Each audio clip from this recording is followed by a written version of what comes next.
What makes this next stretch of your story so sacred is that it doesn't read like a highlight reel. It reads like a consecration. After you loved when you had every reason to leave, and after you endured being mocked because they couldn't interpret what God was doing in you, there came a quieter, sharper crossroads where heaven asked you a question that most people fail without even realizing they're being examined. What will you do when the world offers you everything you want, but the price is your alignment?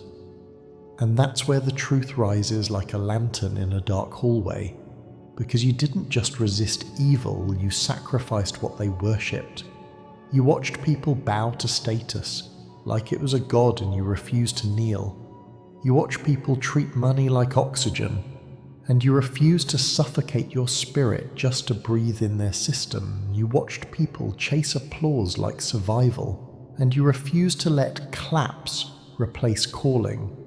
You watched people build platforms and call it purpose, and you refused to perform your way into an identity.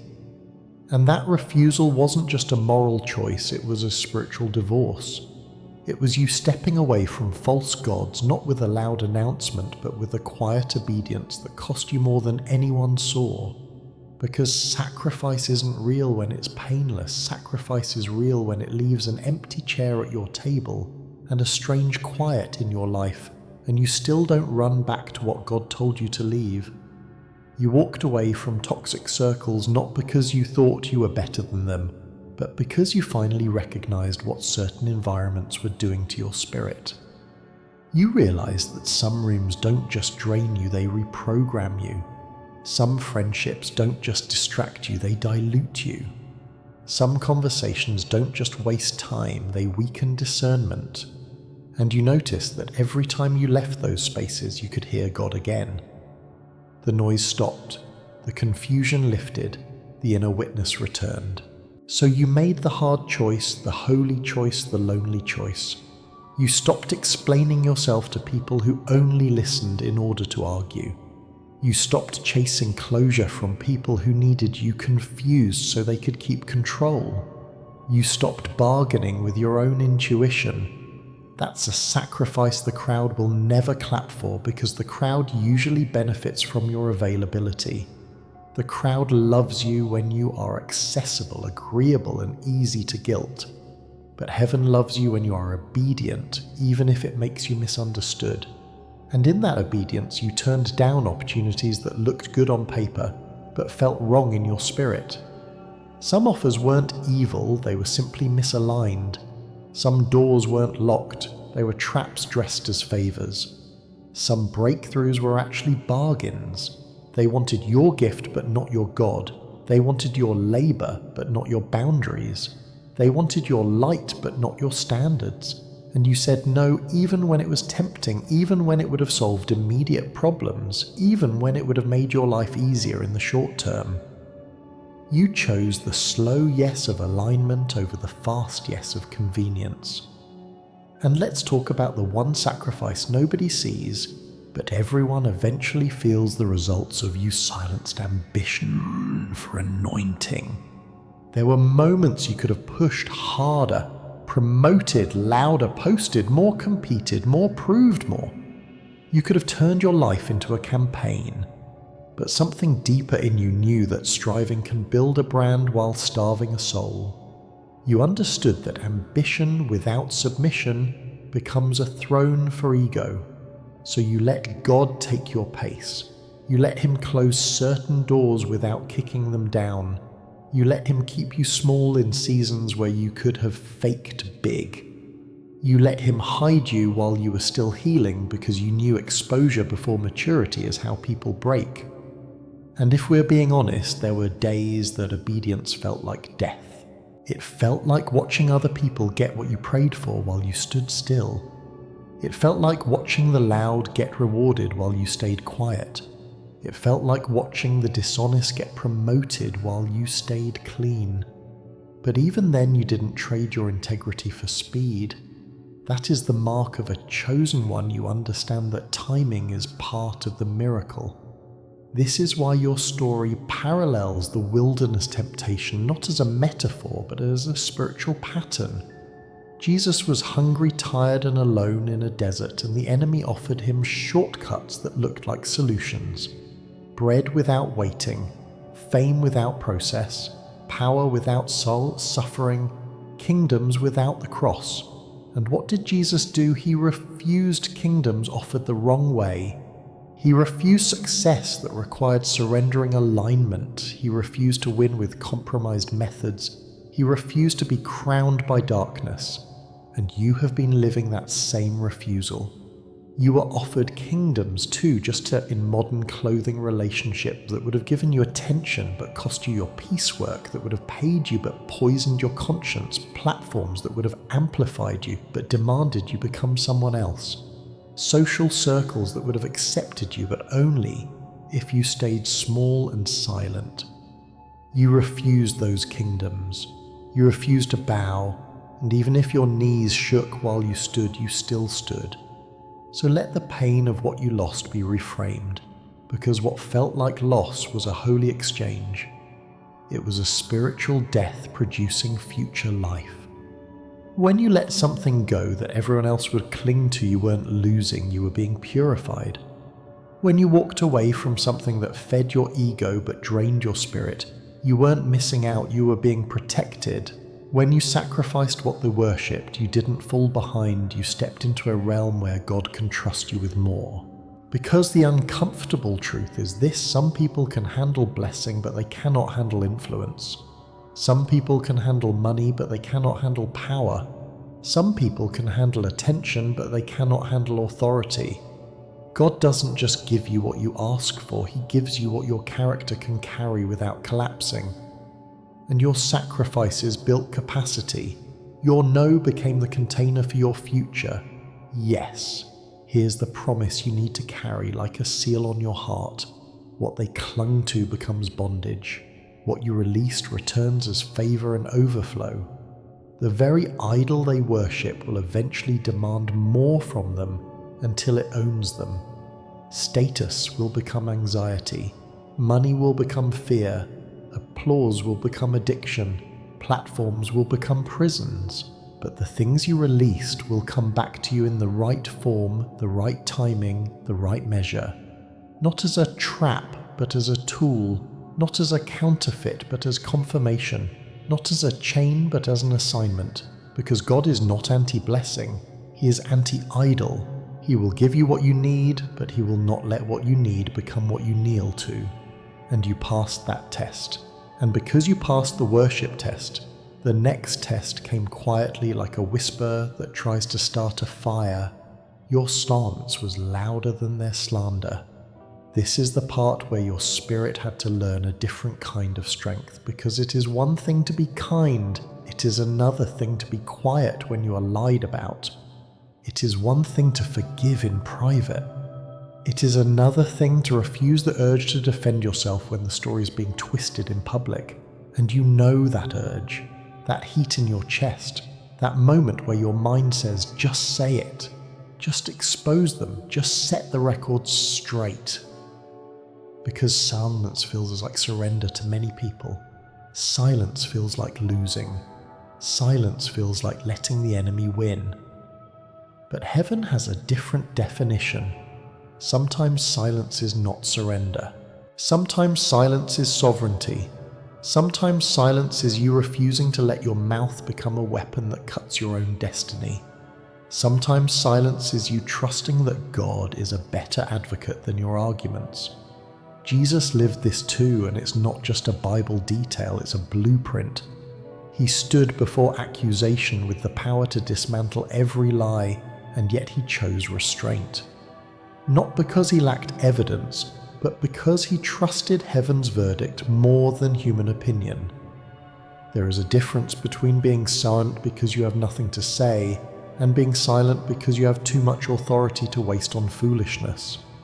Jesus understood that some courts are not looking for truth, they are looking for drama. Some people don't ask questions to learn, they ask questions to trap. And you had to learn that too. You had to learn that certain conversations are not conversations, they are cages. So you refuse to step into them. You refuse to fight every comment, answer every rumor, chase every misunderstanding, prove every point. You let your life become the evidence. That's why silence became strategy. You refused reaction bait. You recognize that some attacks are designed to pull you into a frequency that makes you forget who you are. They wanted you frantic, defensive, messy, loud. They wanted you to burn your own credibility by over-explaining. They wanted you to become as emotional as the narrative they built. But you stayed steady. You stayed calm. You stayed aligned. And yes, there were nights you wanted to scream. There were mornings you wanted to write the whole truth in one post and hit send. There were moments you wanted to correct every lie with receipts, but something deeper in you said, "Not yet." That was wisdom. That was the spirit. Because not every truth needs to be announced to be vindicated. Some truth simply needs time, and God uses time like a courtroom. He lets seasons testify. So hear the promise of reversal, because it is not wishful thinking. It is the nature of God to reverse the verdicts of people when those verdicts were built on lies. Closed doors are reopening. Not because you begged, but because God is intervening. Platforms are being restored. Not because you fought, but because God is repositioning you. Your fruit is about to speak louder than rumors. Your consistency is about to silence slander. Your integrity is about to outlive gossip. And when the reversal comes, it will not be about revenge. It will be about revelation. It will prove heaven right. It will expose the difference between noise and truth. It will show that you didn't need to destroy anybody to rise. You didn't need to become cruel to become crowned. You didn't need to smear them back. You let God handle it. And when God handles it, He doesn't just defend you, He demonstrates. And this is where the deepest lesson settles in your bones. The grave didn't end Jesus. It exposed His power. Because many people think the grave is the end. They think the dark season is a conclusion.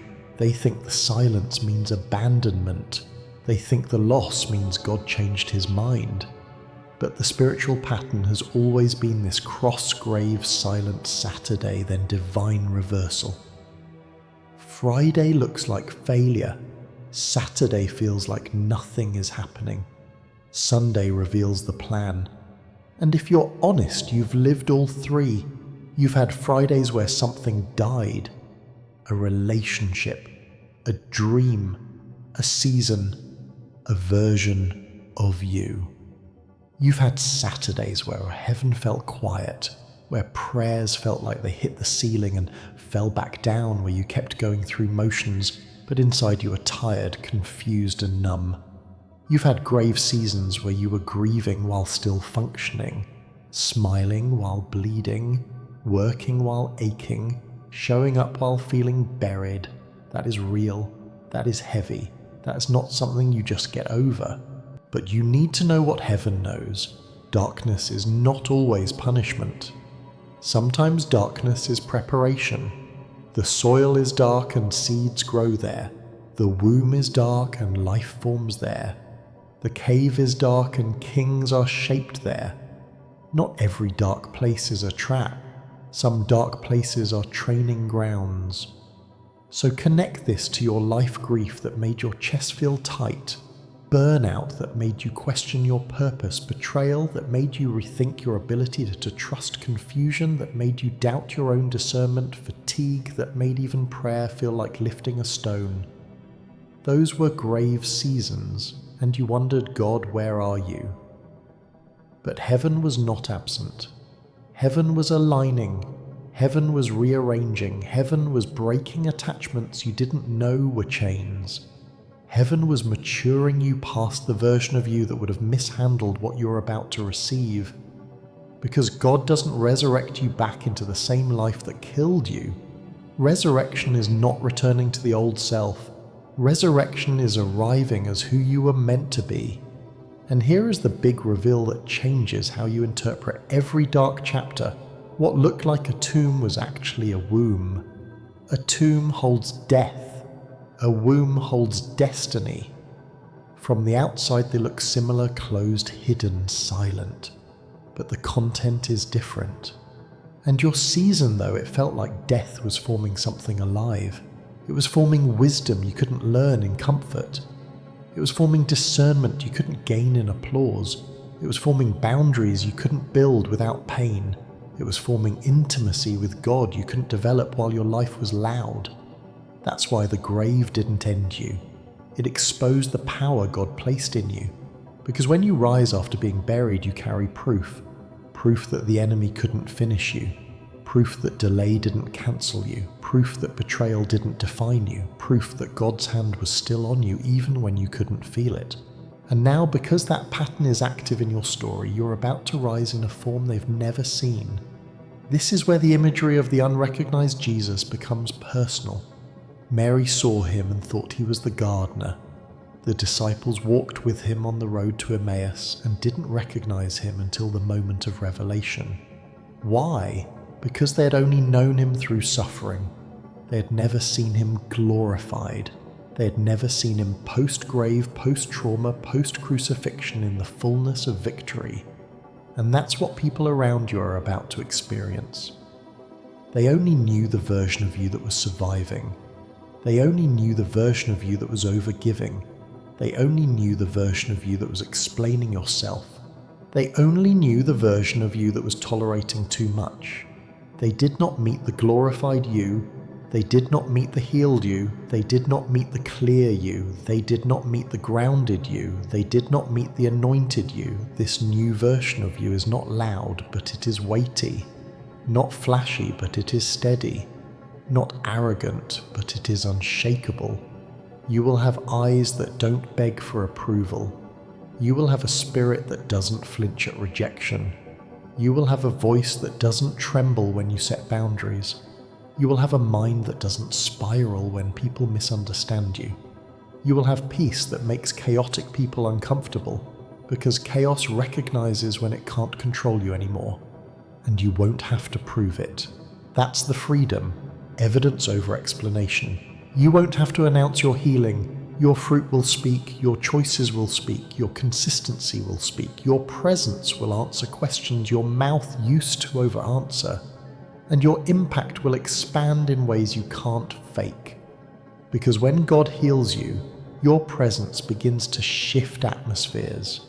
You walk into rooms and the temperature changes, not because you're trying, but because you're carrying something. You make decisions and doors unlock because you're aligned with timing. Your yes has power because it's not desperate. Your no has authority because it's not emotional. Your voice carries weight because it's been refined in silence, and people will feel it. They'll try to label it, but they'll know something's different. They will sense that you've been with God. That's not arrogance. That's authority that showcases God's process. That's what happens when someone survives a grave season without becoming bitter. That's what happens when someone is pruned without becoming petty. That's what happens when someone is tested without becoming toxic. And now let all of this land on the final declaration, because it isn't just encouragement, it's a commissioning. This is your resurrection season. The stone is rolling, the silence is breaking, the wilderness is releasing you, the cave is opening. The part of your life that felt sealed shut is about to be moved by a power you cannot manufacture. And I need you to catch the scale of what I'm saying. This is not a comeback like a celebrity returning after a break. This is a divine unveiling and repositioning, a reveal, a recalibration, a placement into rooms that match your maturity. God is not simply giving you back what you lost. He is restoring with interest. He is returning what was stolen with evidence of his involvement attached to it. Doors will open without you having to over-apply. Names will rise in new rooms without you having to beg to be seen. Opportunities will find you because favor has a way of locating the aligned. And the people who didn't clap in your planting season will be forced to watch your harvest season. But the biggest shift is internal, because resurrection starts inside. Identity will lock into place. no shrinking back, no apologizing for your healing, no hiding your growth to keep people comfortable. You did not endure warfare to live small.